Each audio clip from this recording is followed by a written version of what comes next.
მოგესალმებით ძვირფასო მეგობრებო, ეთერშია გადაცემა ახალი პარადიგმა, მე მისი წამყვანი თენგო ომანიძე გახლავართ. მინდა დავიწყოთ ერთი საინტერესო ინფორმაციით, როგორც მოგეხსენებათ, ბელარუსში მიმდინარეობს საპრეზიდენტო არჩევნები, სადაც ქვეყნის საგარეო საქმეთა მინისტრის პირადი მიწვევით საერთაშორისო სადამკვირვებლო მისიით იმყოფება პარტია სოლიდარობა მშვიდობისთვის დელეგაცია. პარტიის თავმჯდომარის მიხეილ ჟღენტის, გენერალური მდივნის თემურ ფიფიას, საერთაშორისო მდივნის მამუკა ფიფიას და პოლიცსაბჭოს წევრის ნატა არღულიანის შემადგენლობით. ასევე მოვლენათა გასაშუქებლად მინსკში იმყოფება ჩვენი კოლეგა ტელეწამყვანი მერაბ ჩიკაშვილი.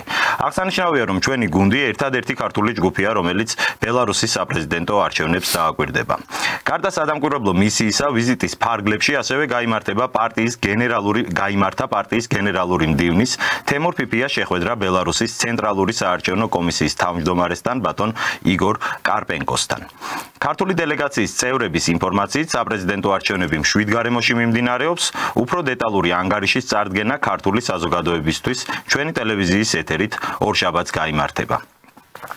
გვინდა რომ ამ საინტერესო და რა თქმა უნდა ასევე სხვა მნიშვნელოვან თემებზე საუბარი განვაგრძოთ სტუდიაში სტუმართან. მემარცხენე ალიანსის თავმჯდომარე ბატონი სოსო შატბერაშვილი იქნება ჩვენი გადაცემის სტუმარი. მოგესალმებით თენგო, მივესალმებით ძვირფას ტელემაყურებელს, მშვიდობას უსურვებს საქართველოს. სალამი ბატონო სოსო და დიდი მადლობა რომ გვესტუმრეთ. მინდა სწორედ აი ამ თემით დავიწყოთ საუბარი, იქიდან გამომდინარე რომ ბელარუსის საპრეზიდენტო არჩევნები იწვევს რა თქმა უნდა ქართულ საზოგადოებაში მნიშვნელოვან ინტერესს. პარტია სოლიდარობა მშვიდობისთვის დელეგაცია არის, რომელიც მათ შორის ოფიციალური მიწვევით საგარეო საქმეთა სამინისტროს მინისტრის პირადი მიწვევით იმყოფებიან, აკვირდებიან იქ მოვლენებს. ორშაბათს კიდევ უფრო მეტი ინფორმაცია გვექნება, ბუნებრივია.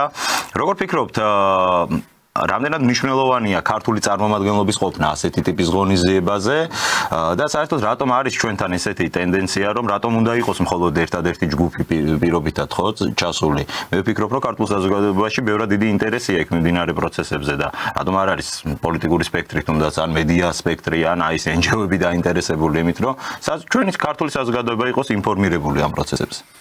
მე მეცაც გეტყვით ბატონო თენგო, არამც თუ ბელორუსიაში, არამედ რუსეთშიც უნდა ჩადიოდნენ ჩვენი პოლიტიკოსები, თუ ოფიციალურ დონეზე არა, ეხლა რადგანაც დიპლომატიური ურთიერთობა გაწყვეტილია და ეხლა ოფიციალურ დონეზე ჩასვლა იქ ცოტა უხერხული კი არა, არ არის სწორი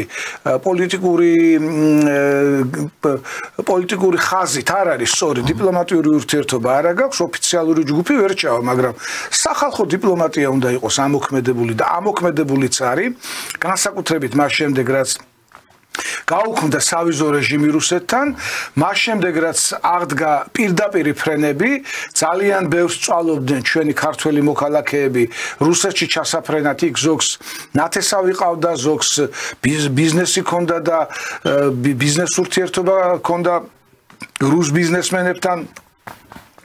ზოგს თავისი სასოფლო-სამეურნეო პროდუქტის გატანა უნდოდა და ასე ვთქვათ, სხვა ქვეყნის გავლით, აზერბაიჯანის გავლით, ბელორუსის გავლით ჩადიოდნენ რუსეთში და მას შემდეგ, რაც აღდგა ეს ურთიერთობა, ასე ვთქვათ, ურთიერთობა კი არ აღდგა, გაუქმდა სავიზო რეჟიმი და პირდაპირი ფრენები დაინიშნა, სახალხო დიპლომატია ამოქმედდა და რა გასაკვირია, რომ ბელორუსთან ჰქონდეს ჩვენ ასეთი ურთიერთობა, მაშინ, როდესაც ბელორუსთან დიპლომატიური ურთიერთობაც გვაქვს, ლუკაშენკო თვითონ ძალიან დაინტერესებულია საქართველოსთან კეთილგანწყობილი ურთიერთობით და მე მინდა გავახსენო ჩვენს ძვირფას ტელემაყურებელს, როდესაც მასზე ზეწოლა იყო, რომ ეღიარებინა აფხაზეთი და სამხრეთ ოსეთი, ლუკაშენკომ ეს კატეგორიულად უარყო. სხვათა შორის აფხაზეთშიც იყო ჩასული და ბევრს ეგონა, რომ აი ჩასული იმიტომ იყო, რომ უნდა ეღიარებინა. არა, მე ლუკაშენკომ განაცხადა, რომ მე ჩავედი იმისათვის, რომ ხიდად გამოვდგეო, პოლიტიკურ ხიდად იქცესო ბელორუსი საქართველოსა და აფხაზეთს შორის და აღდგეს საქართველოს ტერიტორიული მთლიანობა და ეხლა ბელორუსი ხალხი ვის აირჩევს, რა ჩვენი საქმეა, ისევე როგორც არავისი საქმე არ არის ქართველი ხალხი ვის აირჩევს და ვინც აირჩია ქართველმა ხალხმა, ეხლა დღეს არის ჯვაროსნული ლაშქრობა იმ პარტიის წინააღმდეგ და ეს არის ჩვენი ქვეყნის საქმეებში უხეში ჩარევა და ეხლა როდესაც ბელორუსი ხალხი არჩევანს აკეთებს და დარწმუნებული ვარ ისევ ლუკაშენკოს და მის პარტიას აირჩევს, ატყდება ვიცი ერთი ამბავი, რომ იქ ადამიანის უფლებები ირღვევა, ასია, ისია და სინამდვილეში რა ხდება? სინამდვილეში მე 2 წლის წინ თუ 3 წელი არ მახსოვს ზუსტად თარიღი ბელორუსის ოპოზიციასთან მქონდა ურთიერთობა, აქ იყვნენ ჩამოსულები, მათ შევხვდი, ვესაუბრე მსხვერპლთან ერთად და მათ განაცხადეს, რომ ჩვენ ყველა ვლანძღავ და ვაგინებთ ლუკაშენკოს, მთელი ოპოზიციაო და როდესაც არჩევნები დგებო, ყველა ვაძლევთ ლუკაშენკოს, იმიტომ რომ ვიცით, რომ ლუკაშენკო არის ბელორუსის ეკონომიკური და პოლიტიკური სტაბილურობის ერთადერთი გარანტი. ნუ ხო არიან ესეთი პიროვნებები, აი მაგალითად, როგორც ალიევი აზერბაიჯანში. არის ეს გარანტი, ეს ადამიანი, კი ბატონო, ეხლა მე მესმის დემოკრატიის ხაზით, ბატონო თენგო, მამამ გადაცა შვილს ძალაუფლება და ეს ხო დემოკრატიული არ არის, მაგრამ აბა ნახეთ აზერბაიჯანი რა მდგომარეობაშია დღეს 5-10 წლის წინ ვიყავი, ალბათ ეხლა უფრო უკეთესი მდგომარეობა. ყვაო და ბაქო. ნუ ბაქოში ვიყავი, სხვაგან არ ვიყავი სამწუხაროდ. რეგიონებში არ გავსულა, მაგრამ ბაქო ყვაო და იქვე ვიკითხეთ, რომ როგორ არის აქ საქმე რეგიონებისო. იმიტომ რომ მიყვარს მე აზერბაიჯანი, ბავშვობიდან იქ დავდიოდი, მამაჩემს მეგობრები ყავდა.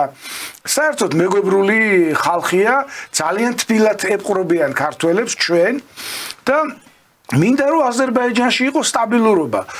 დაიბრუნა ყარაბაღი. ეხლა ეს სადაო საკითხია ისტორიულად ყარაბაღი ვისი, ეხლა სომხები შემომწყრებიან, იტყვიან რომ ყარაბაღი სომხეთიაო, მაგრამ ეს ჩვენი საქმე არ არის. საერთაშორისო აღიარებულ საზღვრებში ყარაბაღი არის აზერბაიჯანი და ალიევმა მოახერხა ისო დაიბრუნა. ეხლა ესე თუ მივყევით ჩვენ საერთაშორისო საზღვრებში საქართველოს ტერიტორიები რაც არის აღიარებული, იმის გამთლიანება გვინდა, თორე ჩვენ თუ ისტორიას მივყევით, მაშინ თურქეთში 1/3-ია საქართველოს ტერიტორია. ტრაბზონამდე უნდა გავიდეთ და კიდე იქეთ უნდა გავიდეთ და სომხებს კიდე პრეტენზია აქვთ არარატისთან და მისი მიმდებარე ტერიტორია ჩვენ აი ესე თუ მივყევით, სოფლიო კიდევ ერთხელ აი ბაბილონის გოდოლივით აირევა. ჩვენ ვაღიარებთ პოლიტიკოსები საერთაშორისო აღიარებულ საზღვრებს. ნახეთ რა გააკეთა ალიევმა, დაუბრუნა და ეხლა დღეს ალიევი ითვლება ყოვლის შემძლე პრეზიდენტად. ესე ეძახიან ყოველ შემთხვევაში. რატო დავიწყე ალიევზე ლაპარაკი? იგივე სიტუაცია ბელორუსში. მართალია ამდენი წელიწადია ლუკაშენკო პრეზიდენტია იქ და ბელორუსში არის სტაბილურობა. სხვათა შორის მე ბელორუსის ელჩს ველაპარაკე ამას წინათ და უთხარი რომ აი თქვენი ბელორუსის ქარხანა რო არის, ტრაქტორი რო არის ბელორუსი, ცნობილი ტრაქტორი ბელორუსი. ალბათ მეთქი ყოფილ საბჭოთა კავშირის ტერიტორიაზე კარგად იყიდება მეთქი და არაო, გერმანიაშიც იყიდებოდა ჩემ გაკვირვებას. საზღვარი არ ქონდა გერმანიას. რათ უნდა მეთქი თქვენი ტრაქტორი ბელორუსი? რათ უნდა იციო გერმანული ტრაქტორები და ამერიკული ჯონ დირის ცნობილი ტრაქტორები ძალიან ძვირია. ბელორუსი არის იაფი და ბევრ გერმანელ ფერმერს უნდა ბელორუსი იყიდოს. ყიდულოს ბელორუსს და იყიდება ბელორუსის არა მარტო ტრაქტორები, არამედ სხვა სოფლის მეურნეობის პროდუქტი და ყველაფერი საწარმოებია. რა ყველაფერი იწარმოება და თბილისში არის რამოდენიმე ბელორუსული მაღაზია, სადაც სურიგებია, მათ შორის მეც იქ უმაღლესი ხარისხია შემიძლია დავადასტო. უმაღლესი ხარისხი და გამოგიტყდებით და შამპანური მიყვარს ძალიან და ბელორუსული შამპანური იყიდება ძალიან იაფად და რო სვავ გრძნობრო ფალსიფიცირებული არ არის. ისე რომ ბელორუსში თავისი ლუკაშენკოს ყოფნას თავისი დადებითი თვისებები აქვს და ეხლა რო ყვირია რომ დემოკრატია არ არის, მე მინდა უნგრეთის საგარეო საქმეთა მინისტრს დავეთანხმო, რომელმაც განაცხადა რომ თუ ამა თუ იმ ქვეყანაში გაიმარჯვებსო კონსერვატიული მოძრაობაო, ყვირიანო დემოკრატია არ არისო და თუ გაიმარჯვებს deep state-ის მსგავსი, ანუ ისეთი პარტია, რომელიც მონურ მორჩილებას იჩენს ვაშინგტონისა და ბრიუსელის მისამართით, მაშინ ამბობენ, რომ იქ დემოკრატიის უკუსვლა. აი ზუსტად რაც საქართველოში ხდება. დემოკრატიის უკუსვლა, რა დემოკრატიის უკუსვლა იქნებ გამაგებინოთ რა. სად იყო დემოკრატია სააკაშვილის დროს?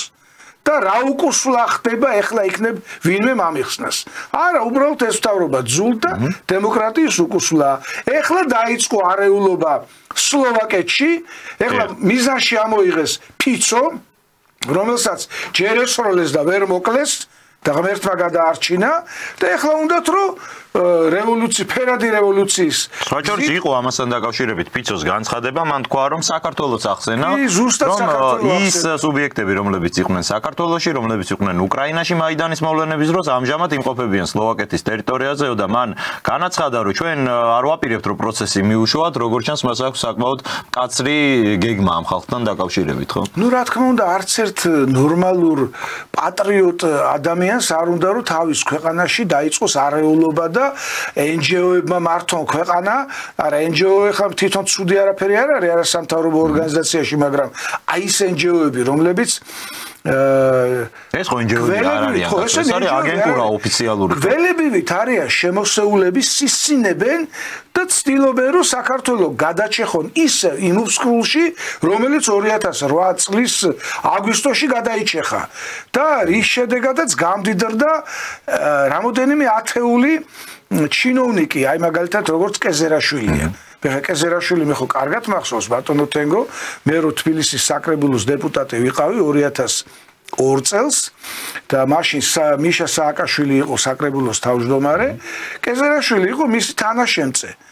და ფეხი ფეხზე ქონდა შემოდებული მიშას მისაღებში და ჯოისტიკებით ომობანას თამაშობდა და მე ამიტომ დანიშნა ეთყობა მიშა თავდაცვის და აი ჯოისტიკით ომობანას თამაშმა რა მიგვიყვანა, სადამდე მიგვიყვანა კეზერაშვილის მინისტრობის შედეგად ჩვენ ყველა კარგად ვხედავთ და ერთ-ერთი ნაციონალი მეჯდა პოლემიკის დროს და მე ვუთხარი რომ კეზერაშვილის სარდლობით ომს რო ვერ მოიგებდით ხო იცოდით მეთქი და თავი ჩაღუნა და თქვა მართალია ხა რა თუნდა ხა ამას ლაპარაკი საქართველოს მხედართ მთავრებით ცნობილი ქვეყანა დაწყებული საიდან აიეტი კოლხეთის მეფე და შემდეგ ათეული ქვეყნდება ყოველთვის უდიდესი მხედართმთავრების და ყოველთვის უცვლელად არის იქ ვახტანგ გორგასალი და ხანდახან დავით აღმაშენებელი შეყავთ ხანდახან გამოყავთ მაგრამ ხანდახან არის და იქ ყოველთვის არის გენერალისიმუსი სტალინი როგორც უდიდესი მხედართმთავარი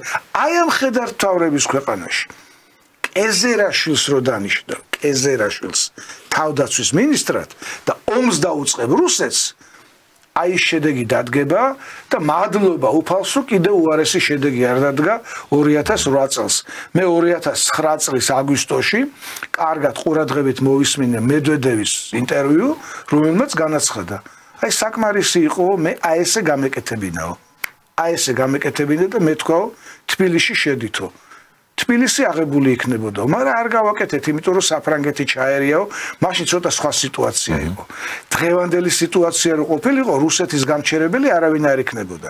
მაშინ საფრანგეთი მაშინ ჯერ კიდევ უწევდნენ ანგარიშს. კი, ცოტა უწევდნენ, თან ის რა ქვია, საფრანგეთის მაშინდელი პრეზიდენტი სარკოზი, რომელიც ახლა სასამართლო დევნის ქვეშ არის, ცოტა გერ ავტორიტეტული პიროვნება იყო და მედვედევი უწევდა მას ანგარიშს და უბრალოდ გააჩერა მან თორე სააკაშვილს თვითფრინავი დაკოქილი ყავდა მატორები უკვე გაცხელებული იყო აეროპორტში და ელოდებოდნენ წუთი წუთზე რომ უნდა გაქცეულიყვნენ ხა ვინ გაიქცეოდა სააკაშვილი ალბათ გარჩენა და ამ ყველაფრის მერე პასუხისმგებლობის აღება საკუთარ თავზე არც განიხილებოდა სააკაშვილს არც განიხილებოდა გაიქცეოდა და სიმართლე გითხრა თენგო მე მაშინ აი პოლიტიკის შუაში ვტრიალებდი იმ პარლამენტის წევრი ვიყავი 2008 წელს როცა ომი იყო მე როგორც ვიცოდი ზოგიერთი ნაციონალი ენას მოაღებდა და ჩვენთან ლაპარაკობდა სააკაშვილს უნდოდა როგორც მე გავიგე რომ რუსული ჯარი საქართველოში შემოსულიყო, გაქცეულიყო და დევნილი პრეზიდენტის სახელი ქონოდა. ანუ მუდმივი პენსია, მუდმივი აი როგორც ეხლა უკრაინის პრეზიდენტს ყველგან წითელი ხალიჩი დღებულ, აი ესე მიიღებდნენ, რომ საქართველო აიღეს, დაიპყრეს, ეს დევნილი პრეზიდენტია, ეს უნდოდა. მაგრამ ევროპამ ეს არ დაუშვა, სარკოზიმ ეს არ დაუშვა, ბუშმა არ დაუშვა და მისდა სამწუხაროდ დარჩა. დარჩა, მაგრამ მოიპარეს იმდენი, რომ ანუ არ ვიცი ახლა მე ახლა ზუსტად არ ვიცი, რამდენი მილიარდი მოიპარეს, მაგრამ როგორც ამბობენ, როგორც ირაკლი ოქროაშვილმა განაცხადა და ბევრი ჩვენი მაყურებელი ამას ან ივიწყებს, ან ყურადღებას არ აქცევს. ირაკლი ოქროაშვილმა განაცხადა, სააკაშვილის საოჯახო ბიუჯეტიო, პირადი საოჯახო ბიუჯეტი რამოდენიმე მილიარდიაო. ასევე რამოდენიმე მილიარდი იქნება დარწმუნებული ვარ ბიძამისის თემურ ალასანიას საოჯახო ბიუჯეტი, გიული ალასანიას საოჯახო ბიუჯეტის შესახებ ჩვენ ვიცით, ის დაეუფლა ერთ ლარად უზარმაზარ კორპუსებს ტექნიკური უნივერსიტეტისა, სადაც უნივერსიტეტი გახსნა, შავი ზღვის უნივერსიტეტის მისია, კიდევ იქ რამოდენიმე უნივერსიტეტში წილშია, კავკასიის უნივერსიტეტში მაგალითად წილშია. აი უზარმაზარი თანხა იშოვნა სააკაშვილის ოჯახმა, აი ნიკოლოზ მეორესაც კი პროცენტულად ვამბობ, არ ქონდა რუსეთის იმპერატორის ოჯახს არ ქონდა პროცენტულად თავისი ქვეყნის სიმდიდრის იმდენი ნაწილი, რაც სააკაშვილმა გაზიდა აქედან. ჯერ მარტო 4 მილიარდი ომის შემდეგ დახმარება რო შემოვიდა პირწმინდა ჩეჭამეს ეს. ისე რომ აი ესეთი მდგომარეობა ეხლა თენგო. აი ესეთი მდგომარეობა და როდესაც ეხლა ჩვენი პოლიტიკოსები ჩასულები არიან ბელორუსში, ეს არის ძალიან დადებითი მოვლენა, ჩვენ ბელორუსთან გვჭირდება უაღრესად თბილი და მეგობრული ურთიერთობა, რამე თუ ბელორუსს ისევე როგორც ჩინეთს შეუძლია გახდეს გარანტორი საქართველოს ტერიტორიული მთლიანობის აღდგენისა. კი ბატონო, დიდი მადლობა. აი ჩვენ მე მინდა გავაგრძელოთ საუბარი, თქვენ ახსენეთ 2008 წელი მანამდე ერთლარად დატაცებული ქონებები და ასე შემდეგ. ხელისუფლებამ დაანონსა, რომ საგაზაფხულო სესიაზე პირველივე კვირას იქნება ინიციირებული საპარლამენტო კომისიის შექმნა, რომელმაც სწორედ უნდა გამოიძიოს 2003-2012 წლებში პოლიტიკური თანამდებობის პირების საქმიანობა. მაინტერესებს თქვენ რა დამოკიდებულება გააქვთ ამ კომისიის მიმართ? ფაქტი ერთია, რომ ეს შეფასება პოლიტიკურ სამართლებრივი შეფასება ალბათ პროცესის საუკეთესო ვარიანტია, თუ კი ეს ხდება პოლიტიკური ძალების შორის კონსენსუსით, ხო? და ყველანი თანხმდებით რაღაცაზე. დღევანდელი მოცემულობა გასაგებია, ხა როგორც არის, ხელისუფლებას ერთპარტიულ რეჟიმში მოუწევს ამ ყველაფრის გაკეთება. რა უნდა ქნას ხელისუფლებამ იმისთვის, რომ ამ კომისიის მუშაობა იყოს უფრო სანდო საზოგადოებისთვის და აი მაგალითად იქნებოდა თუ არა გონივრული პირობითად ისეთი საზოგადოების წარმომადგენლების ჩართვა კომისიის მუშაობაში, ექსპერტების ჩართვა, რომლებიც პირდაპირ არ არიან ქართულ ოცნებასთან ასოცირებული, თუმცა არიან იმ მოვლენების მომსწრე, მონაწილეც, ახსოვთ ყველაფერი. აი რა არის ამ ხრივ თქვენი აზრით გასაკეთებელი, რომ სანდოობა ამ კომისიის მუშაობის იყოს მაღალი? ამ ხრივ ხელისუფლებას ნდობა დაკარგული აქვს ხალხში, რადგანაც ხალხი დიდი ხანია ელოდა ამ პროცესს, რაზეც ჩვენ ახლა ლაპარაკობთ. რამე თუ ძვირფასო ტელემაყურებლები მინდა გაგახსენოთ ქართული ოცნების დაპირებები, მე სხვათა შორის გაზეთებით შენახული მაქვს ქართული ოცნების სარეკლამო გაზეთები რო ქონდა საარჩევნო 2011-12 წლებში. პირდაპირ ეწერა, რომ ჩვენ აღვადგენთ სამართლიანობას და გავასამართლებთ ყველა დამნაშავეს. ვინც კი ვისაც კი ბრალი მიუძღვის აი ქვეყნის აი დაქცევა განადგურებაში. და ხალხი ელოდებოდა, აი სულ მოუთქმელად ელოდებოდა და არა მარტო ნაცმოძრაობის ლიდერების გასამართლებას, არამედ ელოდებოდა წართმეული ქონებების უკან დაბრუნების პროცესს. რომელიც დაიწყო, სიმართლე უნდა გითხრათ, რომ დაიწყო, პროკურატურაში განყოფილებაც კი შეიქმნა წართმეული ქონებების, უკანონო წართმეული ქონებების უკან დაბრუნების შესახებ, რომელიც აი კუსნაბიჯით მუშაობდა, მე თვითონ პირადად მართლმსაჯულების ხარვეზის აღმოფხვის კომისია. აი როგორ არის, ღამის 3 საათზე თენგო, რომელიღაც ბიზნესმენს უცებ თავში გაიღვიძებდა, უცებ თავში მოუვიდოდა, რომ მე მინდა ჩემი რესტორანი რომელიც ღირს 2 მილიონი დოლარი მაგალითად, მინდა ვაჩუქო ჩემს საყვარელ სახელმწიფოს.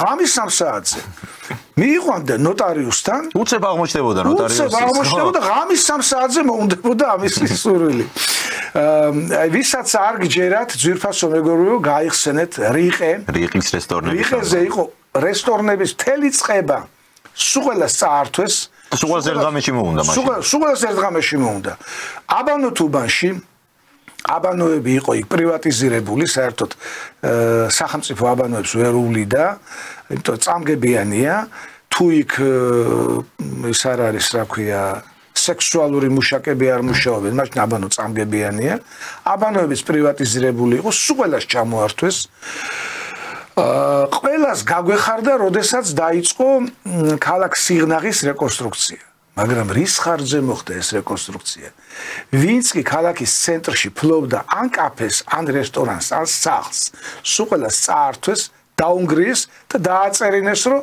ჩვენ სახელმწიფოს ჩუქნით ჩვენ ბიზნესს ჩვენ სახლს ჩვენ კარს და კომპენსაციად არაფერი არ მიუციათ გაგახსენოთ მინდა ბილტმორი რო არის სასტუმრო ცათამბჯენი რო აშენდა იმის ადგილას იდგა თაბუკაშვილის ქუჩაზე ცნობილი სახლი ცნობილი რომელსაც მე ვიცავდი მე და ჩემი თანამოაზრე პოლიტიკოსები ვიცავდით მათ სასამართლო პროცესი მოიგეს ესე იგი ეს სახლი ავარიული არისო გაასაჩივრეს ექსპერტიზა დაინიშნა აღმოჩნდა რომ ეს სახლი ავარიული არ არის მიუხედავად ამისა მაინც დაესხნენ თავზე აი სახლში ცხოვრების ჩვეულებრივად აი ყოველგვარი გაფრთხილების გარეშე ოჯახები გამოყარეს აიხსნენ თავს გამოყარეს ოჯახები გარე ბარბაროსულად ბავშვების თვალწინ მოხუცების თვალწინ დააწიოკეს ეს ოჯახები გამოყარეს და ერთ-ერთი მათგანი ეს გამომყრელთაგან ერთ-ერთი მათგანი არ ვიცი ღმერთმა განსაჯოს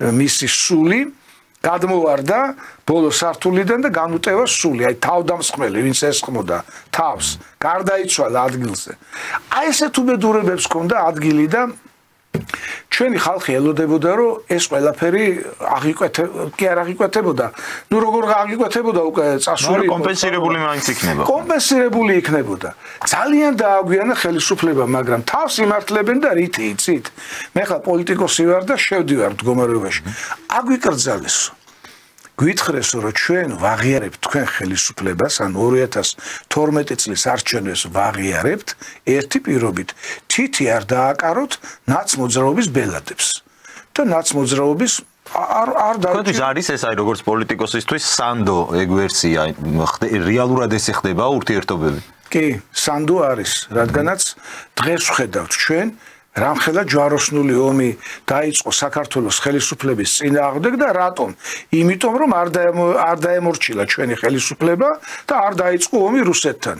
რაც სააკაშვილმა გააკეთა 2008 წელს. მე ხო მახსოვს სააკაშვილი რას ამბობდა მაშინ? გუშინდელივით მახსოვს. რუსებს ყავთო დაჟანგული ტანკებიო და თუ გაბედეს და აქ შემოვიდნენ, ჯერ ერთი მე სანგრები ავაშენეთ თბილისის გარშემო, გახსოვთ ცნობილი ვიდეო. ეგ ცნობილი ვიდეო. 6 თვე შეგვიძლია რუსული არმია ავაჭეროთ. რუსის ტანკი ვერ გადალახავს ამ სანგრებსო. და მეორე მათ ყავთო დაჟანგული ტანკებიო და როსტოვამდე ვარბენინებ, ახლა მოსკოვში ვერ შევალო, მაგრამ როსტოვამდეო ჩვენი არმიო არბენინებსო მათო. ხო მახსოვს ეს ყველაფერი. ანუ სააკაშვილმა დავალება რომელიც მან მიიღო ბუშისგან, მაკეინისგან და აღარ მინდა ახლა ყველა დავასახელო ვისგან შეასრულა პირნათლად შეასრულა ჩააბარა ტერიტორიები ამას წინ რა უძღოდა ისიც მინდა გაგახსენოთ თენგო კოდორის ხეობას უწოდა ზემო აფხაზეთი თვითონ აფხაზებიც კი კოდორის ხეობას აფხაზეთად არ თვლიდნენ იმიტომ რომ იქ ერთი კინკილა აფხაზი არ ყოფილა არასოდეს ზემო აფხაზეთი უწოდა რატო უწოდა? იმიტომ რომ თურმე უნდა ჩაებარებინა მთელი ტერიტორია და კოდორი მაინც ქართული ტერიტორია იყო და ზემო აფხაზეთი, ანუ ზემო აფხაზეთი, ქვემო აფხაზეთი მთლიანად უნდა აღიარებულიყო.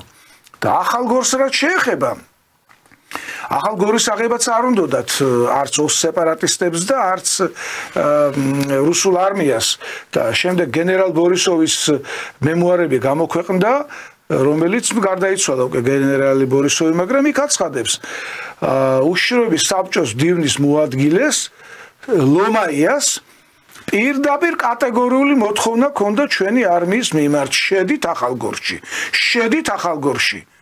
და ნუ მე ავდექი და შევედითო, თუ კი ქართველები გვეხვეწებიან, შედითო, ავდექი და შევედითო რა. და ისიც ცნობილი ამბავია, რომ $50,000 უხდიდნენ რომელიღაც რუს გენერალს ერთი ბომბი ჩამოაგდეთ გორის ცენტრში, რომ სტალინის ძეგლი აეფეთქებინათ. ანუ მე იძულებული გახდნენ, რომ სტალინის ძეგლი ჩამოეგდოთ. იმიტომ რომ არ დათანხმდნენ როგორც ეს. და ის რუსის გენერალი არ დათანხმდა. მე სტალინის ძეგლს ბომბს ვერ ვესურიო. 50,000 არ მინდა 50,000. ხო წარმოგიდგენიათ ახლა ძვირფასო მეგობრებო, რუსის გენერალი გორში, ახლა ბომბს რო ჩამოაგდებდა, მარტო სტალინის ძეგლი ხო არ დაინგრეოდა, ხალხიც ხო დაიღუპებოდა. უარი განაცხადა, ესენი თამს აძლევდნენ, რომ ბომბი ჩამოაგდეთ გორშიო და გორის მაშინდელი გუბერნატორი ვარძელაშვილი ისე გაიქცა გორიდან, რო შევიდნენ კაბინეტში, ცხელი ყავა იყო და ოხშივარი ასდიოდა. დალევა ვერ მოასრო, ხო იცით ეს სააკაშვილსაც აი ხინკლის შამა ვერ მოასრო, ისე დაადგნენ თავზე. აი ესეთი ნაძირალა ხელისუფლება ყავდა 2002-2003 წლიდან დაწყებული და ხალხი ელოდა კანონიერების აღდგენას, არ აღდგა ეგ კანონიერება და ეხლა გვეუბნებიან აღვადგენთ კანონიერებას და გავასამართლებთო. აი რაც მითხარით თქვენ ნდობა დაკარგული აქვს ხალხს და ამ ნდობას ხელახლა მოპოვება უნდა. თუ გინდა რომ ნდობა მოიპოვო, ეს პროცესი უნდა დაიწყო და რაც შეეხება საზოგადოების წარმომადგენლების ამ კომისიაში შეყვანას, ეს არის მე ვფიქრობ აუცილებელი, განსაკუთრებით იმ ადამიანების, ვინც იქ ტრიალებდნენ და ძალიან კარგად ახსოვთ რა ხდებოდა. როგორი აფიორა დატრიალდა წეროვანში სახლების მშენებლობაზე, ის ხო სახლები არ არის. იქ მე ესეც ერთი ძალიან დიდი კორუფციული სქემა იყო, როგორც ვიცით. პროექტი მაქვს ნანახი თენგო, იქ უნდა აშენებულიყო 2 სართულიანი სახლები, კეთილმოწყობილი, გარემონტებული, ეზოში უნდა ყოფილიყო ნახირის სადგომი, ანუ ძროხების და ქათმების და იმის სადგომი და კიდე ფული იყო გამოყოფილი, რომ ძროხები უნდა საქონელი უნდა შეეძინათ, მოკლედ. ეს ყველაფერი მოიხსნა ეს თანხა და სარაიები, ბოდიში ხალხი ცხოვრობს, არ მინდა ეს. თავისი ძალებით გაარემონტა მე ბევრმა ეხლა. ბევრმა თავისი ძალებით გაარემონტა, იქ წესიერად გადახურულიც არ იყო, წყალი ჩამოდიოდა და ვინ ხელმძღვანელობდა ამ მშენებლობას? შინაგან საქმეთა მინისტრი ვანო მერაბიშვილი. რატომ? იმიტომ რომ არავის არ ანდეს ის ფული და ის თანხა, რაც გადმორიცხული იყო შეერთებული შტატებიდან და ვანო აშენებდა ამას, იმიტომ რომ ვანო იყო მტკიცე ხელი და იქ თითოეული კაპიკი სად უნდა წასულიყო და რამდენი უნდა მოტეხილიყო იქიდან, ეს ვანო კონტროლის ქვეშ იყო. ძალიან შინაგან საქმეთა სამინისტროს საქმეა წესით, ხო, ხა მშენებლობის და განსაკუთრებით მინისტრის. შეიძლება შინაგან საქმეთა სამინისტრო ვინმე ზედამხედველი ერთ-ერთი მოადგილე დანიშნოს, პირადად მინისტრი ხელმძღვანელობდა ამას. ისე რომ საქმე არის საკმაოდ რთული გასაკეთებელი, აი მე ხლა არ მინდა ტრამპს და შეერთებულ შტატებს შევედაროთ, მაგრამ როგორც ტრამპი ამბობდა, რომ ან დიპ სტეიტი დაამარცხებს ამერიკას და ან ჩვენ დავამარცხებთ დიპ სტეიტსო, მე მგონია საკითხი ესე დგას. ან ეს ხელისუფლება გაასამართლებს წინა ხელისუფლებას და სრულად აღადგენს სამართლიანობას, ან წინა ხელისუფლება დაიძვრენს თავს და დაამხობს ამ ხელისუფლებას. აი ესე დგას ჩემი გადმოსახედიდან საქმე, ისე რომ ძვირფასო ქართულ ოცნებავ მიხედეთ საქმეს. მე მზა რეცეპტის მოცემა არ შემიძლია, მაგრამ გამოცდილება დიდი მაქვს. ვიცი რომ ძნელი იქნება მათთან ბრძოლა, მაგრამ მათთან ბრძოლა აუცილებელია, რომ ხალხში მოიპოვოთ ნდობა. რა თქმა უნდა, როცა ხარ ხელისუფლება, ამისი პასუხისმგებლობაც გააქვს, ესე იგი და იღებ ამ პასუხისმგებლობას შეასრულო.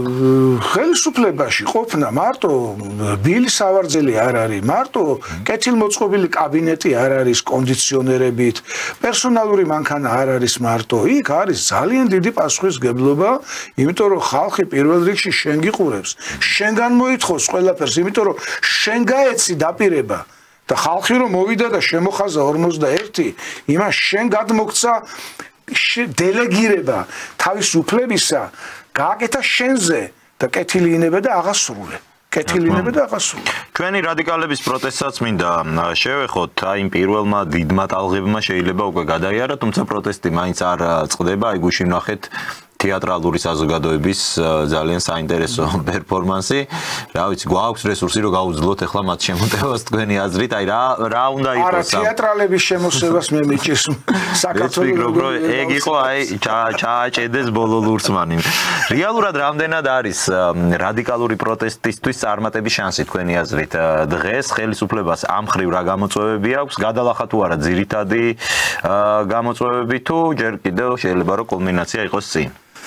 სხვათა შორის თენგო მე დავინტერესდი, როდესაც საქართველოს საბჭოთა კავშირი დაიშალა, მე ვიყავი 38 წლის. საკმაოდ სოლიდური ასაკი მქონდა. ძალიან დავინტერესდი, რომ რატო იყო გადამტერებული ქართული ინტელიგენცია ზვიად გამსახურდიაზე, იმიტომ რომ ზვიად გამსახურდია იყო უდიდესი ქართველი პროზაიკოსის შვილი, კონსტანტინე გამსახურდიას შვილი, აღზრდილი იყო აი ქართველი მწერლების და პოეტების გარემოცვაში და მაინტერესებდა რას ერჩოდნენ ეს წითელი ბჭყალებში, თუ არ ვიცი უბჭყალებო, წითელი ინტელიგენტები, რას ერჩოდნენ? გაირკვა, მე გამოვიკითხე. ყველას ვკითხე, ვისთანაც ხელი მიმეწვდებოდა. გაირკვა, რომ თურმე როდესაც მიმდინარეობდა ეს თავისუფალი არჩევნები, რომელიც კომუნისტებმა დაუშვეს. მანამდე ზვიად გამსახურდია ყველა ასეთ ცნობილ ინტელიგენტთან მისულა და უთქვავს, რომ დამიდექი გვერდითო. მათ უთქვათ, რომ თუ ის პრივილეგიები შემინარჩუნდებაო, ურიგოთ ბინა, ურიგოთ მანქანა, პრემიები, უფასო დასასვენებელი სახლის უფასო, რა ქვია, საგზურები, უცხოეთში მოგზაურობები და ასე შემდეგ, რაც კომუნისტების დროს ჰქონდათ აი ინტელიგენტებს. დადიოდნენ აღმა-დაღმა, ყველაფერი ეპატიებოდათ, განსხვავებით რიგითი საბჭოთა მოქალაქისგან, მუშისგან, გლეხისგან. ზვიად გამსახურდიას კატეგორიული უარი უთქვავს მათთვის. არანაირი პრივილეგია თქვენ არ გექნებათ, თქვენ გექნებათ იგივე უფლებები, რაც ნებისმიერ საქართველოს რიგით მოქალაქესო. აი ამიტომ ყოფილა თურმე გადამტერებულები ზვიადზე, რომ ის პრივილეგიები მოუხსნია კი არა. უთქვავს, რომ პრივილეგიები არ გექნებათო. და მართლაც არ ქონდათ არანაირი პრივილეგია. გათანაბრდა ყველაფერი, მე კარგად მახსოვს, სპეცმაღაზიები იყო. მინისტრთა საბჭოს ჰქონდა სპეცმაღაზია, სადაც იყიდებოდა პროდუქტი, ტანსაცმელი, ფეხსაცმელი, რაც ნამყოფი ვარ მე, ერთ-ერთი თანამდებობის პირის მძღოლი იყო ჩემი მეგობარი, მძღოლმა შემიყვანა და ერბო მაყიდინა, წარმოიდგინეთ ახლა შეიძლება ვინმეს გაუკვირდეს. ერბო სად იყო ძვირფასო მეგობრებო? ერბოს თუ იყიდიდი, დიდი ადამიანი იყავი. სახში თუ ერბოს 1 კილა ერბოს თუ მიიტანდი. ცეკას ცალკე მაღაზიები ქონდა, თავისი საცმლით, ფეხსაცმლით, მწერალთა კავშირის ცალკე მაღაზიები, მხატვართა კავშირის, არქიტექტორთა კავშირის, ამ შემოქმედებით კავშირებს ყველას ქონდა პრივილეგიები. უცხოეთში დაბრძანდებოდნენ, იტალია გინდოდა, საფრანგეთი გინდოდა, ესპანეთი გინდოდა, სადაც ჩვენ ცხვირს ვერ გავყოფდით. დიდი ბულგარეთში და გდრ-ში მოხვედრილი ყავით. ისიც იქაც პროტექცია უნდა ქონოდა. იყო ესეთი რუსულ ტერმინს ვიხმარ, რაც მაშინ იყო ვიეზდნოი და ნივიეზდნოი. ანუ თუ ნივიეზდნოი იყავი, თუ ბევრს წლიკინებდი ანეკდოტებს ხვებოდი ბრეჟნევზე, ამაზე ხრუშჩოვზე, მაშინ ნივიეზდნოი იყავი. ბულგარეთშიც ვერ მოხვდებოდი. თუ ვიეზდნოი იყავი და ეს ხელოვნების მუშაკები ყველა ვიეზდნოი იყო. მთელი ეს ლანა ღოღობერიძეები და აღარ ჩამოვთვლი სულ ყველას. დღეს მაგათი ნაწილი რა ღმერთმა დიდხანს ყველა კარგად ამყოფოს, მაგრამ ვისაც ყოველ შემთხვევაში ასაკი აქვს ჯერ კიდევ კანადა ამბობენ რომ მათი ოცნება ყოველთვის ევროპა იყო, ევროკავშირში შესვლა იყო. ზუსტად ის ადამიანები, რომლებსაც ახლა თქვენ საუბრობთ, რომ უზარმაზარი პრივილეგიები ჰქონდათ იგივე რუსული საბჭოთა კავშირის რეჟიმის მხრიდან. როგორც ჩანს, აი ეგ არის ხო, რომ აი ბატონო თენგო, რახან სიტყვა ჩამოაგდეთ პრივილეგიებზე. აი მაგალითად დავიღოთ ლანა ღოღობერიძე, რომელიც 100 წელს უახლოვდება და ღმერთმა დიდხანს საცოცხლოს. მამამისი იყო სისხლიანი კომუნისტი. აი დაყვებამდე ქონდა სისხლში ხელი. თუ კი ვინმე იყო დამხრეტავი ადამიანების საქართველოში იყო ლევან ღოღობერიძე. მისი ქალიშვილი ლანა ღოღობერიძე იღებდა ფილმებს, დასეირნობდა სადაც უნდა იტალია, ბრიტანეთი, საფრანგეთი, ბრიტანეთი ვთქვი, ესპანეთი, სოციალისტურ ქვეყნებზე ლაპარაკი არ არის. იღებდა და იღებდა ნაირ-ნაირ ფილმებს. იღებდა და იღებდა უზარმაზარ ჰონორარებს. იცმევდა და იხურავდა და საუკეთესო ბინები და მანქანები და ყველაფერი მის ხელში იყო. ერთი მაინტერესებს, რო გაიძახის ახლა ევროპა მინდაო. საფრანგეთმა ერთი რომელი ფილმი გადააღებინა. ან ჰოლივუდში როდის მიიწვიეს როგორც რეჟისორი და რა ფილმი გადააღებინეს. დაჩაგრა საბჭოთა კავშირმა იყო საბჭოთა ნომენკლატურის წევრი, ნომენკლატურული მუშაკი იყო. კომუნისტური პარტიის ელიტის წევრი იყო მისი ოჯახი. ისევე როგორც გელა ჩარკვიანები და ყველას არ ჩამოვთვლი რა, მაგრამ მიხვდება ჩვენი ძვირფასი მაყურებელი ვიზია ლაპარაკი. გამოდის ახლა და რუსეთს ლანძღავს. არა, მე მესმის ხა, მე მეძახია რუსეთუმეს, იმიტომ რომ მე რუსეთიდან კაპიკი არ ამიღია. აი, გაზიანი წყალი ერთი ის არ დაულევინებია ჩემთვის. ბაიკალი ქონდათ კარგი სასმელი ძალიან კოკა-კოლას ჯობდა დამერწმუნეთ რა. ერთი ბაიკალი არ მახსოვს ვინმეს გაეხსნა და დაელევინებინა ჩემთვის რუსს. გამოდიან და რუსეთს ლანძღავენ ადამიანები, ვინც რუსეთმა აქცია ადამიანებად. ნანი ბრეგვაძე გამოდის, რომელმაც რუსული რომანსებით გაითქვა სახელი და მოიარა არა მარტო რუსეთი, არამედ პარიზის ოლიმპიაში გამოვიდა რუსული რომანსებით. გამოდის და რუსებს ლანძღავს. და როდესაც ელცინი იყო ჩამოსული აქ, ასე გადაეხვია ელცინს და სურათი ყველას გინახავთ. ძვირფასო მეგობრებო, ელცინსო კლავები არ გაუშვა ნანი ბრეგვაძემ. და გამოდიან და ესეთი ადამიანები მე და ჩემნაირებს გვამონათებენ, რომლებსაც ერთადერთი რამ გვინდა რუსეთთან. დავიწყოთ მოლაპარაკება, რომ გამთლიანდეს ჩვენი ქვეყანა ტერიტორიულად. და ესენი ამბობენ, რომც დაგვიბრუნოსო პუტინმაო აფხაზეთიო, პუტინის დაბრუნებული აფხაზეთი ჩვენ არ გვინდაო. გეკითხებით ახლა მტრები არიან ესენი თუ არ არიან?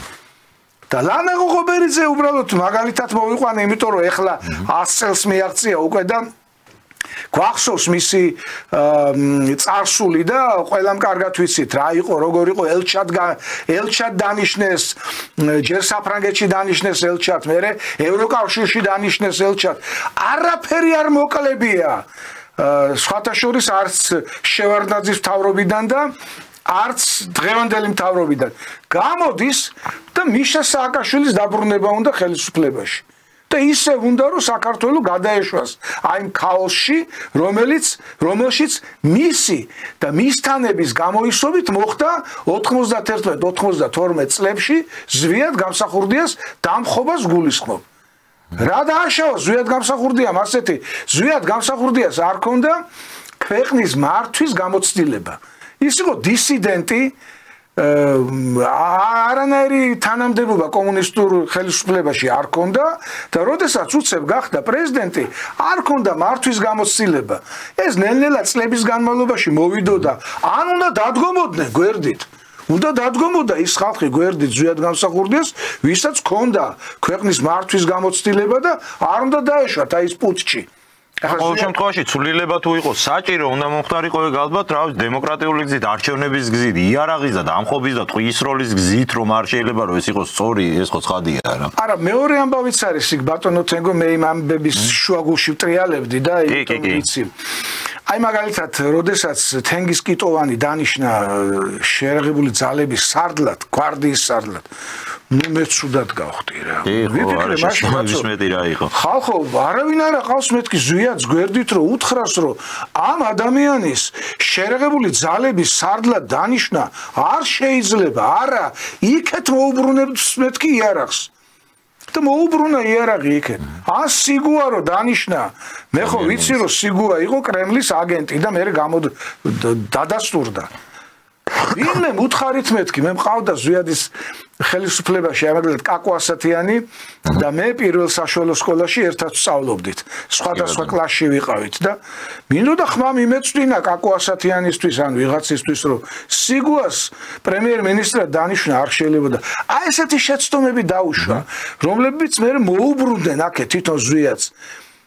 კიდე ვიღაცები ხლა არ მინდა ხლა ყველა გავიხსენო ძალიან ბევრი ყავდა იმის რა ქვია ჯანდაცვის მინისტრად მანანა ძოძუაშვილი დანიშნა ვინმე ნუ აი ხა აღარ მინდა ეს ვახსენო ზვიაც ჰქონდა შეცდომები არა ბოროტული განზრახვით არამედ კეთილი განზრახვით ყველას ენდობოდა ეუბნებოდნენ ბატონო ზვიად ეს არის რუსეთის სპეცსამსახურების თანამშრომელი მოიშორე გვერდი დააყე ნუ ენდო კი მაგრამ მან თქვაო რომ ეხლა მე ეროვნულ მოძრაობას დავეხმარებიო და ენდო და აი მდობაზე და იმაზე დაფუძნებული დაამხეს და ერთ-ერთი შემოქმედი იყო კინორეჟისორი ლანა ღოღობერიძე და კიდე იქ მსახიობები იყვნენ იქ კიდე პირველმა არხმა ტელევიზიის პირველმა არხმა საბოტაჟი მოუწყო საერთოდ გააჩერეს სატელევიზიო გადაცემები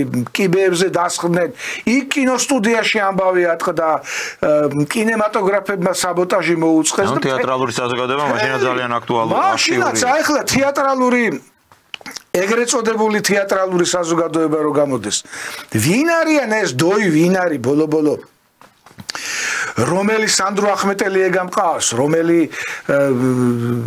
რობერტ სტურუა ეგამყავს რომელი დიდი რეჟისორი ეგამყავს ან რომელია იმ მსახიობებს შორის სესილია თაყაიშვილი ვერიკო ანჯაფარიძე სერგო ზაქარიაძე ვასო გოძიაშვილი იმათ რო ხმა ამოიღოთ კიდე ქონდათ უფლე ვინ არიან ესენი გამოდიან და თეატრი გაიფიცა მე რა გაიფიცეთ და იყავით ეგრე მინდა ვისაუბროთ ბატონ სოსო ჩვენს რეგიონში და ასევე სოფლიოში მიმდინარე პროცესებზეც მინდა დავიწყოთ უშუალოდ ჩვენ რეგიონით სულ ცოტა ხნის წინ გაიმართა ვიზიტი აზერბაიჯანში რომელიც თქვენ ცოტა ხნის წინ ახსენეთ ისაუბრეთ აზერბაიჯანზე მათ შორის თქვენს პოზიტიურ განწყობებზე და დამოკიდებულებებზე ამ ქვეყნის მიმართ ჩვენ ქვეყნის ლიდერები იმყოფებოდნენ აზერბაიჯანში გაიმართა უმაღლესი დონის შეხვედრები და მე რამაც ერთი გარდა იმისა რა თქმა უნდა რა ჩინაარსის საუბრის შეხვედრი ძალიან მნიშვნელოვანი იყო რამაც ასე ვთქვათ სასიამოვნოდ მომჭრაყური იყო რომ ჩვენი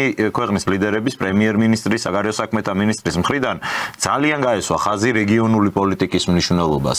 ეს სიტყვა თითქოს ერთგვარად დავიწყებული ჰქონდა ჩვენს პოლიტიკაში, ყოველთვის ვიყავით ფოკუსირებული აი სადღაც ბრიუსელში რა ხდება, ვაშინგტონში რა ხდება, ჩვენ რეგიონის ქვეყნებს საერთოდ თითქოს არც უყურებდით რომ რა სამეზობლოში ვართ, ვისთან რა ურთიერთობებია საჭირო.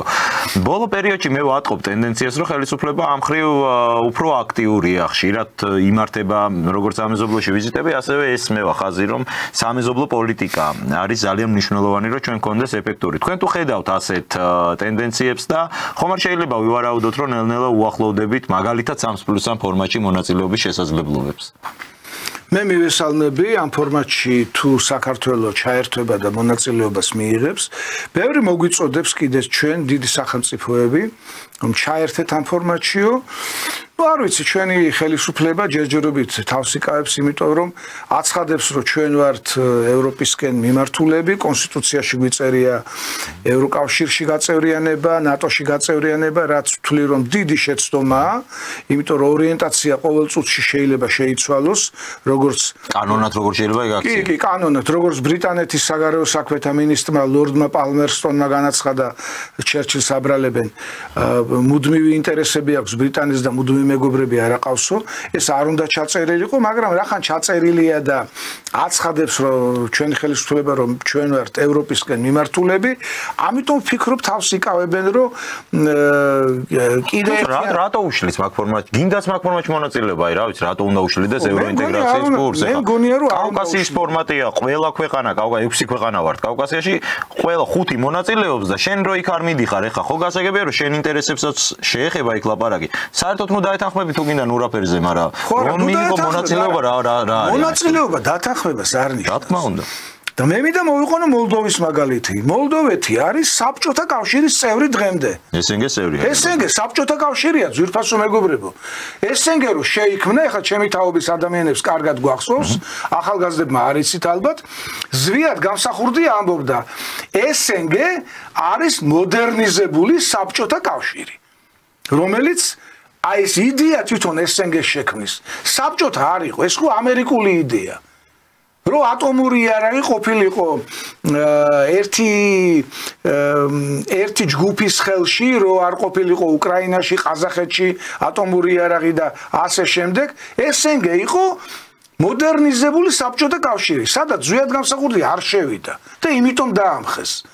და მოლდოვა არის SNG-ის წევრი, საბჭოთა კავშირის წევრია და ჩვენზე ადრე მიიღო ასოცირებული წევრის წოდება და კანდიდატის წოდებაც. ჩვენზე ადრე მიიღო. რას უშლის და სიმართლე გითხრათ, არც არაფერს არ უშლის. SNG-ის წევრობა სულაც არ უშლის ევროკავშირის ასოცირება თუ ნამდვილი წევრი გახდა, მაშინ ალბათ უნდა გამოვიდეს SNG-დან. აი 3+3-ის ფორმატი არ უშლის ჩვენს ევროპულ მიმართულებას. მე ახლა პირადად ჩემი და ჩემი პარტიის პოზიციასაც გაგიმეორებთ თქვენ ეთერში, თქვენ ტელევიზიაში ხშირად მაქვს ნათქვამი. მე ნატოს წინააღმდეგი ვარ. და ვფიქრობ, რომ საქართველოს უნდა იყოს სამხედრო ნეიტრალური ქვეყანა, მაგრამ რაც შეეხება ევროკავშირს, ევროკავშირს მე არ ვეწინააღმდეგე, მე ეჭვება რომ მიგვიღონ, მაგრამ თუ მიგვიღეს, მე ორივე ხელს ავწევ და ვიტყვი მიგვიღეს. ეს არაფერს არ უშლის. თუ არ მიგვიღებენ, მეტი შეგვიძლია ვთქვა, პარტნიორობას არ ვინ შეიძლება ამას უშლიდეს ხელს, არ უნდა გვინდოდეს ევროკავშირთან პარტნიორობა, გას ჩვენ მეზობელი, ყველაზე განვითარებული სივრცეა. უბრალოდ ხო ეს წევრობისკენ მიმავალი გზა 30 წელია გახდეთ. საერთოდ აი ეს ალბათ უნდა გავმიჯნოთ, ხო, რომ ინტეგრაცია, წევრობა ეს სხვა რამეა, პარტნიორობა კიდე სხვა რამეა. ჩვენ პარტნიორობის ყველა შანსი გვაქვს, წევრობის არ ვიცი. მინდა თქვა თენგო, ევროკავშირი სხვა არის და ნატო სხვა არის. სავსებით. ნატოს დროს, აი მე რატო ვამბობ ძვირფასო მაყურებელო, ბატონო თენგო, რატო ვამბობ ახლა ამას? რუსეთის ბოლო ელჩი ვინც იყო, კოვალენკო, მასთან მქონდა მე ძალიან კარგი მეგობრული და პარტნიორული ურთიერთობა. ნუ ყველაფერს ვაკეთებდით მე და კოვალენკო, რომ შერბილებულიყო ეს რუსეთთან. აი ეს ცუდი ურთიერთობა და დაწყებულიყო ქვეყნის დევნილების დაბრუნება დაწყებულიყო. რო არა 2008 წლის ომი. კოვალენკო ხშირად ამბობდა რუსეთის ხელმძღვანელობის პოზიცია ასეთია. ნატოზე უარი კატეგორიული, რომელ კავშირშიც გინდა შედით, გინდა ევროკავშირში შედით, სადაც გინდა ის რო არის მოლდოვას სუამი. გინდა სუამის წევრი იყავით, გინდა გუამის წევრი იყავით, გინდა ევროკავშირის წევრი, ჩვენ ეს არ გვაინტერესებს. ჩვენ გვაღელვებს, რომ თქვენ ტერიტორიაზე არ იყოს ნატოს ბაზა. სამხედრო ინფრასტრუქტურა არ იდგეს. ამიტომ მე იგივე გამიმეორე რუსეთის საგარეო საქმეთა მინისტრმა, რომელთანაც შეხვედრა მქონდა 2008 წელს, მიშას ინაუგურაციის დროს, ახლა მესმის ვიღაცა იტყვის, რატო ხვდებოდი ლავროვსო. ლავროვს იცით რატო ხვდებოდი? იმიტომ კი არა, ლავროვი მომწონდა. ლავროვი ჩამობძანდა მიშას ინაუგურაციაზე. და მე შეხვდა ოპოზიცია, შეხვდა ჩვენ. იგივე გაიმეორა. რომელ კავშირშიც გინდა შედით ნატოს გარდაო. ჩვენ გვინდა ჩვენი საზღვრები იყოს დაცულიო. და მოდით ახლა რუსეთის ინტერესიც გავითვალისწინოთ, ვერ გავიგე. სამხრეთ ამერიკის ქვეყნები ითვალისწინებენ რუსეთის ინტერესებს. აი დედამიწის მეორე ნახევარსფეროზე. ჩვენ გავითვალისწინოთ ერთი რაღაც, რომ რუსეთი წინ აღარ წამოვიდეს. კიდე აღარ მოახდინოს ჩვენი ტერიტორიების დაკავება და რაც არის ისიც დაგვიბრუნოს. აი ეს შესაძლებელია. სრულიად რეალურია. არაერთხელ განაცხადა პუტინმაც და ლავროვმაც, თუ ქართველები, ოსები და აფხაზები მოილაპარაკებენ, ჩვენ ხელს შეუწყობთ ამ მოლაპარაკებას. მეტი რა უნდა განაცხადოს, ვერ გავიგე. მოდი და წაიღეთ აფხაზეთიო. რუსეთი რომ ამას არასოდეს არ იტყვის, ხო იცი, ძვირფასო მეგობრებო. და გამპლეოს ამას სამწუხარო რეალობა არის ის, რომ ჩვენ სამხედრო კონფლიქტში დამარცხებული მხარე ვართ, ხო ეს ხომ უნდა გავითვალისწინოთ, რომ მოგვეგო სხვა არის, მაგრამ წააგე ეს სამხედრო კონფლიქტი და და ხომ უნდა გაიაზრო რა ხდება. მე მინდა თენგო რომ ერთი 20 წყალქვეშა ატომური წყალქვეშა ატომური ნავი გქონდეს შავ ზღვაში და ამ თვარეზე ბაზა გქონდეს ამაზე ბაზა გქონდეს კი ბატონო, მაგრამ რო არ არის, რო არ შეგვიძლია ომს რო ვერ მოუგებთ ჩვენ რუსეთს. რუსეთი კი არა, დაამისახელეთ ვინ მოუგო რუსეთს ომი ისტორიულად. ერთადერთი პოლონელები იყვნენ რო შემოვიდნენ და მინინა და პოჟარსკის სახალხო აჯანყება კუდით ხო ასროლეს პოლონელები ისე გაყარეს იქიდან. დანარჩენი ვერც ნაპოლეონმა, ვერც გიტლერმა, ვერც იაპონელებმა ვერავინ ვერ მოუგეს ომი რუსეთს და მე ახლა ამას სიხარულით კი არ ვამბობ. ვერ ჩვენ ვერ მოუგებთ. ვერ მოუგებთ ომს რუსეთს, ვერც თურქეთს ვერ მოუგებთ. ჩვენი პოზიცია უნდა იყოს სამშვიდობო და ჩვენი დოქტრინა უნდა იყოს თავდაცვითი. ძლიერი არმია უნდა გქონდეს შექმნილი, მაგრამ თავდაცვითი. ეს არის საწინდარი იმისა, რომ ჩვენი ქვეყნის გაერთიანება დაიწყოს. პირველი და ყველაზე მთავარი, ყველა დევნილის უპირობო დაბრუნება. რაზედაც გაერო მე რამდენი რეზოლუცია გენერალურმა ასამბლეამ მე რამდენი რეზოლუცია მიიღო გასულ წელს 2024 წელს. აი ეს უნდა ავიფაროთ, დავიწყოთ რუსეთთან მოლაპარაკება და უთხრათ, აი შეასრულე ეს გენერალური ასამბლეის გადაწყვეტილება, რომელიც სარეკომენდაციო აუცილებელი არ არის. აუცილებელი არის უშიშროების საბჭოს დადგენილება. უშიშროების საბჭოს ბლოკავს რუსეთი და ვეტოს უფლება აქვს. გენერალური ასამბლეა არის სარეკომენდაციო, მაგრამ ძალიან ძლიერი დოკუმენტია. ავიფაროთ ეს დოკუმენტი, დავსხდეთ და დავიწყოთ რუსეთთან მოლაპარაკება. ჩვენ უნდა უთხრათ, თქვენ სამხრეთის საზღვრებიდან, ჩვენი ქვეყნიდან თქვენს უსაფრთხოებას, თქვენს სამხედრო უსაფრთხოებას არ შეექმნება პრობლემა. სამაგიეროდ დაგვიბრუნეთ ყველა დევნილი და ნელ-ნელა დავიწყოთ მოლაპარაკება საქართველოს ტერიტორიული გამთლიანებისა. ამის გამო მე მეძახიან რუსეთუმეს, ამ დროს მე რუსეთუმეობასთან არანაირი კავშირი არ მაქვს. არა, ამათ ენაზვალი არა. თვითონ ვინც რუსეთმა ადამიანებად გაქციათ. კონცერტებს ნინო ქათამაძეზე მინდა ვთქვა. კონცერტზე მართავდა მოსკოვში. კონცერტზე. მერე ტურნე მოაწყო მთელ რუსეთში და უზარმაზარი თან ეხლა ხანს შორეულ წარსულში რამდენიმე წლის ხდება. უზარმაზარი ფული იშოვნა. შეგარგოს ღმერთმა ის ფული, კაცო. ჭყონიასაც შეარგოს ის ფული რუსეთში რო კოკა-კოლა გააქვს და ყიდის. მაგრამ მე რატომ ეძახ, სხვას რატო ეძახი? ჭყონიას არ შეარგოს. გადახანზე შეარგოს. არა, მე რას ვამბობ, იცით? კი, მესმის. ქართული პროდუქცია გადის და ფული შემოდის. ხო, ჭყონია კი არ მიყვარს, მაგრამ ქართული პროდუქცია გადის, ფული შემოდის.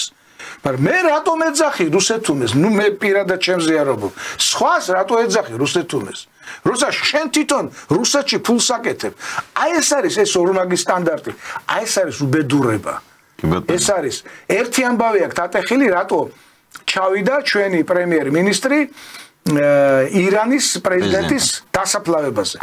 როგორ მეზობელი გარდაგეცვალა. მეზობლის გარდაცვალებაზე არ შედიხართ სამძიმარზე?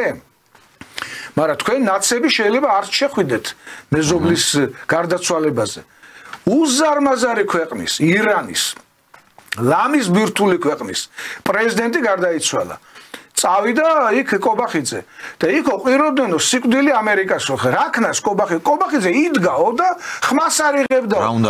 რა უნდა ეთქვა კობახიძეს გამაგებინეთ. გაეჩერებინა ის ირანელები? ძალიან მეეჭვება კაცო გაიგო საერთოდ ირანულად იქ ვიღაცა რაღაცას წერდეს და გაიცის ახლა. ის ჩავიდა სამძიმარზე ის ირანელი რას ხვირის, რა ჩემი საქმეა და სხვათა შორის იქვე იდგა სომხეთის პრეზიდენტი. და სომხეთის პრეზიდენტს თუ ეპატიება და ამის შემდეგ ცოტა ხანში სომხეთთან ხელი მოაწერა შეერთებულმა შტატებმა სტრატეგიულ ურთიერთობაზე ხელშეკრულებას, იმას თუ ეპატია ჩვენი პრემიერ-მინისტრი რო ჩავიდა და მიუსამძიმრა რა დააშავა, ვერ გავიგე. ისედაც ბატონო სოსო, რატო არის ამერიკის საქმე ეგ ჩვენი პრემიერი საწავა და სად არ წავა? ირანს ეხლა ამათთვის არის ეგ ისლამური სახელმწიფო, თორე ისლამური კი არა, ზოროასტრები რო იყვნენ იმ პერიოდიდან გვაქვს ურთიერთობა და ვერ გავიგე ახლა მაგაზეც ამერიკას უნდა დავეკითხოთ, რომ გასვენებაში წავა თუ არა ჩვენი პრემიერი, სადმე ეს რანაირად შეიძლება ნორმალური იყოს. თუ ვინმე საინტერესებს ირანი და არ იცის რა არის, შევიდეს Google-ში. ეს არის უძველესი კულტურის ქვეყანა. კი, ნამდვილად. აი უძველესი, აი როგორც საბერძნეთი, როგორც ეგვიპტე. აი ესე არის ირანიც. ნუ სპარსეთი ეს თქვა, მაშინ ირანი არ ერქვა. უძველესი კულტურის ქვეყანა და სხვათა შორის იქ უნდილაიძე იყო, ალავერდი-ხან უნდილაიძე იყო შახის კარზე მიღებული ერთ-ერთი უდიდესი თანამდებობის პირი, ხო, უდიდესი და მის მიერ აგებული ხიდები, გზები, ტრასები და უნდილაიძე იყო ერთ-ერთი შემოქმედი უძლიერესი ირანული სპარსული ბოდიში შაჰ-აბასის არმიის, ყულის. შაჰ-აბასის არმიის. და ძალიან აფასებდა შაჰ-აბასი ქართველებს, ახლა აფასებდა, მაგრამ თან უნდოდა რომ დაპყრობილი ყოლოდა. აფასებდა იმას კი არ ნიშნავს რომ დამოუკიდებლები იყავითო. ჩემი ხართ. არა, ეხლა ცნობილია გასო შაჰ-აბასი პირადი არმია, ყულის არმია და იმამ ყულიხანი იყო ეგ უნდილაძე, რამდენადაც მახსოვს თანამდებობა. ალავერდი ხან უნდილაძე. 30000 ქართველი შედიოდა მაგ არმიაში, მთავარი დამტყმელი ძალა იყო სწორედ ქართველები, გამაჰმადიანებული ქართველები, რა თქმა უნდა და ძალიან დიდი კავშირები ჰქონდა ჩვენ ისტორიაში. ისევე როგორც ძვირფასო მეგობრებო, აი რახან ისტორიაზე გადავედით. რუსეთის იმპერიაში წამყვანი ადგილები ეკავათ ქართველებს. მარტო ბერია და სტალინის დასახელება რა დღეს, მაგრამ იქ პეტრე პირველზეც გადავიდეთ, მოდი. და თავადი არაყიშვილი რო იყო, არაქჩეევშინა რო იყო რუსეთის იმის დროს, აი თავადი არაყიშვილი იყო და ნუ არ ვიცი, ქართველები იყვნენ ერთ-ერთი ძირითადი წამყვანი ძალა რუსეთის იმპერიაში. ასევე ქართველებს ძალიან მაღალი ადგილი ეკავათ თურქეთში, სულთნის კარზე. ანუ სადაც ქართველი გაეკარა, ყველგან რაღაცა დიდი თანამდებობა დაიკავა და ბევრმა იქიდან საქართველოს სიკეთე გაუკეთა, ბევრმა ცუდი გაუკეთა, მაგრამ რაზეა ლაპარაკი იქიდან ცუდის გაკეთება, როცა აგერა გვყავს, ეგრეთ წოდებული პოლიტიკოსები, რომლებიც ოცნებობენ, რომ საქართველოში ცუდი რამ მოხდეს, ჩამოიქცეს ეკონომიკა, ჩამოიქცეს ხელისუფლება, დაიწყოს ქაოსი ქვეყანაში. აი აგერ არიან, აქ არიან, ჩვენ თვალწინ და თვალში ნაცარს გვაყრიან. 4 ტელევიზია აქვს გახსნილი და გვეუბნებიან, რომ თავისუფალი სიტყვა შეზღუდულიაო. აი ახლა მსახიობები ახსენა და რეჟისორი ახსენა ბატონმა თენგომ. ბიზინა ივანიშვილის აშენებულ გარემონტებულ თეატრში მუშაობ. სახელმწიფო ბიუჯეტზე ხარ. რა უფლება გაქვს შენ გამოდიხარ და თეატრში და თეატრის სპექტაკლებზე პროკლამაციებს ურიგებ, მაყურებელი მოვიდა სპექტაკლის საყურებლად და არა პროკლამაციების საკითხავად. ყველაფერი ეპატიება და ჩვენთან თურმე სიტყვა არის შეზღუდული და დემოკრატიის უკუსლა. რა დემოკრატიის უკუსლა? აკრო დემოკრატია. მოელანდება აზერბაიჯანს, მოელანდება სომხეთს, მოელანდება ირანს, მოელანდება თურქეთს და მოელანდება რუსეთს. ყველაზე დიდი დემოკრატია რაც მე ჩამოვთვალე. ყველაზე დიდი დემოკრატია არის აქ. აბა ეხლა იმაში გაიხსენეთ ძვირფასო მეგობრებო, სტამბოლში LGBT პრაიდის ჩატარება რო დაიწყეს.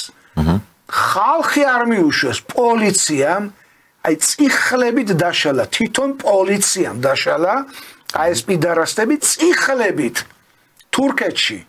და აქ ლამის ხელი გადაუსვანა LGBT თემს და ლამის ყველა ტელევიზია დათმობილი აქვს და აწი შეიცვლება იქ მიდგომა როგორი ტრამპის გადაწყვეტილება. რა ამბავში იყვნენ ბატონო თენგო. კი და ჩვენ ვართ არადემოკრატიული რეჟიმი. მინდა კითხოთ ტრამპთან დაკავშირებით. ერთსაც ვიტყვი და დავამთავრებ. საყვარელმა მოკლა ის ის რო იყო ტრანსგენდერი რო იყო კესარი ეჭლიანობის ნიადაგზე. და გესმით რა დონის გათახსირებულები არიან, აბრალებენ აი იმ კანონს, ოჯახის დაცვის, ოჯახის სიწმინდის კანონს აბრალებენ, აი ეს კანონი რომ მიიღეთო, საყვარელმაო ეჭვიანობის ნიადაგზე კი არაო, აი იმ კანონის საფუძველზე მოკლაო კესარიაო, ნუ ამაზე მეტი უზნეობა შეიძლება და მაგაზე მეტი შეურაცხყოფა თუნდაც იმ გარდაცვლილი სულის მეტი რა შეიძლება იყოს, რომ ის სიკვდილს იყენე პოლიტიკური სპეკულაციისთვის და მე მიმტკიცებ რომ მე ვარ ჰომოფობი და მაგაც შეტკივოთ გული თურმე ეცოდებოდა ის ქალი თუ კაცი კაცო ყველაზე აცხონოს ღმერთმა და შეუნდოს კაცია ღმერთმა გაარჩიოს იქ მისი სული შეუნდოს ეგ ჩვენი გასაჩევი არა ეს ადამიანი და შენ კიდე ისეთნაირად იქცევი რომ მაზიზღებ იმ ადამიანს კაცო კანონი რომ მიიღეს ოჯახის სიწმინდის იმიტომ მოკლაო ნუ რა უბედურებაა ეს მინდა გადავიდეთ ბევრი დრო არც გვჩება გადაცემის ბოლომდე თუმცა გვაქვს 10-15 წუთი დაახლოებით საერთაშორისო ამბები და პირველ რიგში რა თქმა უნდა ტრამპის აი ეს რაღაც რა დავარქვა არ ვიცი ტრიუმფალური მოსვლა თუ ინაუგურაცია კი ტრიუმფალური დაბრუნება რა მოლოდინები შეიძლება გქონდეს ტრამპის პოლიტიკიდან როგორც მსოფლიოში ისე საქართველოსთან მიმართებაში პირველ რიგში ალბათ არის საინტერესო უკრაინის ომი როგორ შეიძლება ველოდოთ თუ არა ამ ომის უახლოეს ვადებში რეალურად დასრულებას დღეს სხვათა შორის პრეზიდენტ პუტინის ადმინისტრაციამაც დაადასტურა რომ ის მზად არის ტრამპთან შეხვედრისთვის ელოდება შესაბამის სიგნალს. უნდა ველოდოთ თუ არა რომ უახლოეს მომავალში თქვენი აზრით ეს კონფლიქტი დასრულდება.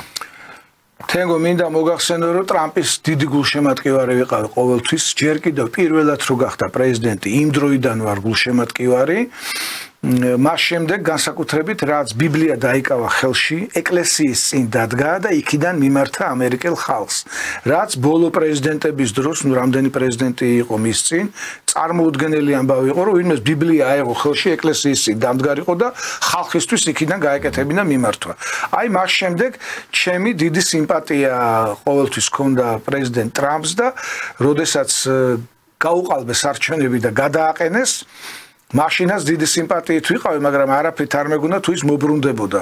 კიდე თუ გადაწყვეტდა კენჭის ყრას, მაგრამ აი ნახეთ, დაგეთანხმებით ტრიუმფალურად დაბრუნდა. ტრიუმფალური დაბრუნება ეს თეთრ სახლში. ჯერ მარტო იმიტომ ღირდა პრეზიდენტ ტრამპის დაბრუნება, რომ აი რაც გუშინ განაცხადა. მეო გრიფით საიდუმლო ავხსენიო ჯონ და რობერტ კენედების მკვლელობის საქმეს და მარტინ ლუთერ კინგის მკვლელობის საქმესო. ეს აი წარმოიდგინეთ შეერთებული შტატების მთავრობამ დაადო გრიფით საიდუმლო 1968 წელს მოკლეს რობერტ კენედი 1964 წელს მოკლეს ჯონ კენედი 63-ში ბოდიში. მარტინ ლუთერ კინგზეც ჰქონდა თორცდები ხო განსხვავებული. ხო მარტინ ლუთერ 79-ში მოკლეს მარტინ ლუთერ კინგი. სკოლის მოწაფე ვიყავი. მთელი თბილისი ტიროდა, როდესაც ჯონ კენედი მოკლეს. ნუ აი არ ვიცი, წარმოუდგენელი ისეთი სიყვარული ქონდა ქართველ ხალხს და საბჭოთა ხალხს საერთოდ. მოსკოვშიც ერთი ამბავი იყო. ძალიან უყვარდა ყველას კენედი. და მის შემდეგ რამდენი პრეზიდენტი შეიცვალა და გრიფით საიდუმლო ადევს. ანუ არაფრით არ უნდა ამერიკის მთავრობას რომ გაიხსნას ეს საქმე თუ ვინ მოკლა, აი ეს ორი ძმა. ეხლა მარტინ ლუთერ კინგი 1968 თუ 79 იყო მე მგონი რომ მოკლეს. მარტინ ლუთერ კინგსაც დაადეს გრიფით საიდუმლო. ერთადერთი პრეზიდენტია რომელმაც თქვა რომ უნდა ახსნა და ახსნა კიდევაც გრიფით საიდუმლო. ეხლა ჩვენ მალე გავიგებთ რა მოხდა? საუკუნის დანაშაული უამრავი წიგნია გამოცემული ჯონ კენედიზე.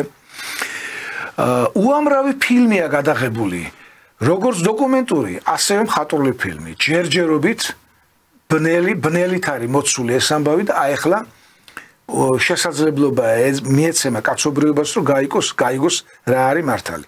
ჯერ მარტო ამიტომ ღირდა. ეხლა მეორე ამბავი ელემენტარული რა, მე ვიცი ორი სქესი და ორი გენდერიო, ქალი და კაციო. აქ არის ერთი ამბავი, გენდერი სხვა არის, სქესი სხვა არის, თან ვერ ბედავენ ტრამპის კრიტიკას. თან არ უნდათ რომ თავისი უფროსები დამფინანსებლებს აწყენინონ იქეთ. ნუ აღარ იციან რა ქნან ცუდ დღეში. არ ვიცი, აი თენგო, მე ესეთი ფული ვინმე რო შემომთავაზოს ვეთქვი, არ მინდა მეთქი რა, ხა სულელი კი არა ვარ, განაფული არ მინდა, მაგრამ რომ ითხრას ვინმე რომ უნდა ამტკიცო, რომ ქალი და კაცი ერთია, საბავშვო ბაღში გოგოებს და ბიჭებს უნდა ქონდეთ ერთი ტუალეტი, ბავშვს უნდა შეეძლოს სქესის შეცვლა ისე რომ დედას და მამას არ უნდა კითხონ, ოპერაცია უნდა გაუკეთონ. ამის პროპაგანდაში რომ ვინმე ფული მომცეს ვიტყვი რომ წაიღეთ არ მინდა მეთქი და აი ნახეთ რა დღეში არიან ახლა. ეკითხებიან, ვერ პასუხობენ. და მე მინდა დავეთანხმო კობახიძემ კარგად თქვა. ძალიან უნდათ, აი გულით უნდათო თქვანო რომ ორი სქესიო, ქალი და კაცი მე რომ ვერ ამბობენო. რა დღეში ჩაგაგდოთ მამაძაღლმა სეთურმა, აი რა დღეში ჩაგაგდოთ. აბა ისე. ეხლა რა შეეხება მშვიდობას. ტრამპის დროს ომები არ იყო. ფაქტია რომ არ იყო. და არც ესე ყუდამოძუებული ამერიკული არმია არ გამოუყრიათ ავღანეთიდან. ის ხო სამარცხვინო ამბავი 80 მილიარდის შეიარაღება თალიბებს დაუტოვეს და თვითფრინავი რო აფრინდა ადგილი რო არ იყო იმაზე ბორბლებზე ეკიდებოდნენ ბორბლებზე ჯერ როგორ მუხანათურად მიატოვეს თავისი მომხრეები. ეხა თალიბები ხო იმას ყველას დახვრეტდნენ. კისე ან დახვრეტდნენ ან კისერს მოაჭრიდნენ. როგორ ყუდამოძუებულები გაიქცა. საკუთარი აგენტურა შეატოვეს ფაქტიურად არ ვიცი. იქ სირიაო, იქ უკრაინის ომი ხო, ნუ საერთოდ ეს წარმოუდგენელი ამბავი ევროპის შუაგულში მეორე მსოფლიო ომის შემდეგ ასეთი სისხლისღვრა სამწლიანი კი იუგოსლავია დაბომბეს მაშინ, მაგრამ იუგოსლავია დაიბომბა და თვითონ არ პასუხობდა. ანუ ომი არ იყო. უბრალოდ იბომბებოდა ბელგრადი და სერბეთი. ასეთი სისხლისღვრა უკრაინაში რაც ხდება, ეს ხო არ მოხდებოდა და ამბობს კიდეც პრეზიდენტი ტრამპი, არ მოხდებოდაო ეს. და მოკლედ რაღაცა უნდა თქვა რომ აი რუსეთის ბრალიები, კი ბატონო, რუსეთი შეიჭრა, შევიდა. მაგრამ ხო შეიძლებოდა ამ ომის თავიდან აცილება. როგორც 2008 წლის ომის თავიდან აცილება შეიძლებოდა. შენ მაშინ ხარ ძლიერი ხელმძღვანელი და ძლიერი მეფე თუ პრეზიდენტი თუ პრემიერ-მინისტრი თუ მთავარსარდალი, როცა შენ იცი რომ ომის თავიდან აცილება შეგიძლია და ამას არ აიცილებ. და როცა შენ შეგიძლია რომ შენ იცი რომ ომს წააგებ და მაინც იწყებ, შენ ხარ იმ ქვეყნის მტერი. რა არის ცოდა სააკაშვილმა ომს რო წააგებ და ზელენსკი მიცოდა? ეხლა იძახის რომ თუ მოგატყუესო რომ ნატოში მიგვიღებდნენ, თურმე ესე არ ყოფილა საქმეო, ეხლა იძახის და აი რამხელა უნამუსო, კი არ მოგატყუეს. თავი მოიტყუე, იმიტომ რომ თუ კი ვინმე საწინააღმდეგოს გეუბნებოდა შენი ხელით, ან დაბლოკე, ან დახვრიტე, ან დაიჭირე, ან რაღაცა უკენი და დღეს იძახის რომ რა უქნა მომატყუეს. ახლა მოდი ბატონო თენგო, გავიხსენოთ კიდე ერთი ამბავი, სულ ცოტა ხნის წინანდელი. პრეზიდენტობის კანდიდატი რო იყო ტრამპი ამბობდა, ზელენსკი არის თუ კარგი ვაჭარიო რა. ჩამოდისო ამერიკაშიო, ყოველ ჩამოსვლიდანო 6-7 მილიარდი მიაქვსო და მე ეშმაკმა იცის ეს ფული სად იხარჯებაო. ახლა ვნახოთ თვითონ ზელენსკიმ რა თქვა, 170 მილიარდიო გამოიყო უკრაინისთვისო და ნახევარი დაიკარგაო. აი ნახეთ, უკვე დაიწყეს, აი ვირთაგვები რო ტოვებენ გემს. ჩვენებების მიცემა დაიწყო. უკვე დაიწყეს, ბოდიში ქურდული მეთქი ჟარგონი უნდა ვიხმარო. ჩაშვება დაიწყეს ერთმანეთის. ის ამას აბრალებს, ეს ამას იბრალებს, ტრამპმა, ბოდიში, ბაიდენმა ნახეთ რა ქნა. წინასწარ შეიწყალა ადამიანები, რომლებზეც საქმე არ არის აღძრული. წინასწარ შეიწყალა, იცის რომ ესა და ეს ადამიანი, ესა და ეს პიროვნება 1, 2, 3 თუ 7, მათ შორის მისი ოჯახის წევრები, მისი დები, რომლებიც გარეულები არიან კორუფციაში. სიძე და შვილი პირველ რიგში, ჰანტერ ბაიდენი. ყველა შეიწყალა და ისე წავიდა. მაგრამ თავისთავად ტრამპმა იქ თქვა, რომ რედის ირონია, რომ თავისთავად არ შეუწყალია. არ მგონია ეხა სისხლძარღველი. აი ნახეთ, ძვირფასო მეგობრებო, რამხელა კორუფციასთან აქვს ადგილი და ამ კორუფციას კიდე უყურებდა ადამიანი, ცალკეულიდან შეუშვებდა და მეორედან გაუშვებდა, რო არ იყოს ეს უზარმაზარ სისხლისღვრასთან დაკავშირებული. მილიონ ადამიანზე მეტი არის მომკვდარი, უბრალოდ დახოცილი. საშილად, ბევრი საფლავიც არიციან, ბევრი მიცვალებული ვერც კი ამოიცნეს. და კიევიდან ჩამოვიდა რამოდენიმე თვის წინ ერთი ჩემი ნაცნობი და მითხრა რომ მთელი კიევიო ახალგაზრდა ბიჭები დადიანო, ზოგს ხელი არ აქვს, ზოგს ფეხი არ აქვს, ზოგს თვალი არ აქვს, ზოგი კოჭლობსო, ზოგი ფსიქიკურად აშლილია. აი რა დღეში ჩავარდა უკრაინა აი ამ საზარელი კორუფციის გამო და ჩვენ მე არა ვარ ამ მთავრობის ადვოკატი, მაგრამ ჩვენ რას ავწდით? უბრალოდ ერთი წუთით გავიაზროთ, რას ავწდით? ჩვენი ულამაზესი თბილისი დღეს შეიძლება ნანგრევად ყოფილიყო ქცეული.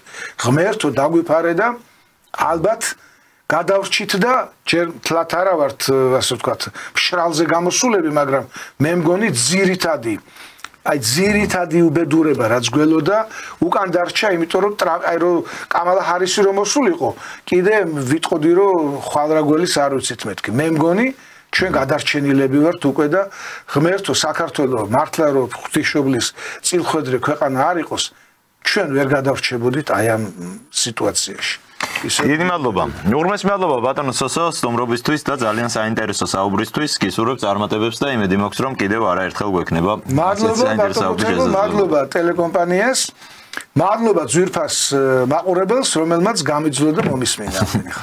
დიდი მადლობა. შეგახსენებთ რომ მემარცხენე ალიანსის თავმჯდომარე ბატონი სოსო შატბერაშვილი იყო ჩვენი გადაცემის სტუმარი. მე დიდ მადლობას გადაგიხდით ყურადღებისთვის და ორ შაბათამდე დაგემშვიდობებით. კარგად ვზანდებოდეთ.